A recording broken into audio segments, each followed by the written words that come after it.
college football is actually the worst election system in the country. Hear me out. That's right. In college football, teams don't win national championships, they get elected as champions. You see, for the first 67 years of the sport, no one really even bothered selecting a national champion. Then in 1936, a group of nerdy Big J journalists named the Associated Press began the first election polls to cast their votes for who should be national champions. And the NCAA was like, perfect system, no notes. Later, other media services copied the AP, and the NCAA was like, sweet, the more the merrier. Who cares if we name 3 national champs in the same year? USA Today even partnered with current college football coaches, clearly the least biased group available, and had them vote for a champion. In the interim, random organizations with fancy names like the National Championship Foundation began retroactively selecting their own national champions. One group, the Helms Athletic Foundation, was literally just a one-person organization bankrolled by a frickin' bakery in Los Angeles.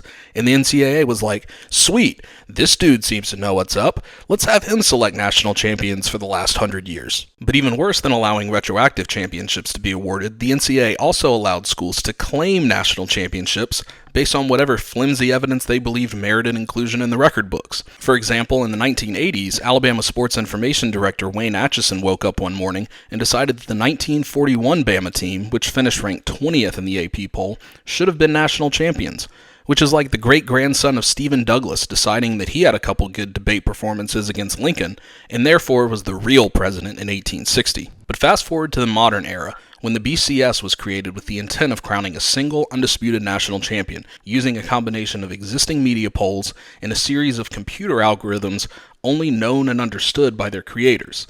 Yeah, we actually let computers have a vote this time. But even that failed in 2003, as LSU won the BCS National Championship, but the AP decided that computers had gone rogue, and USC really deserved the national championship. So boom, right back to split national championships. So finally, in 2014, the college football playoff began. Surely a playoff would end the elections and decide the national champions each year on the field, right?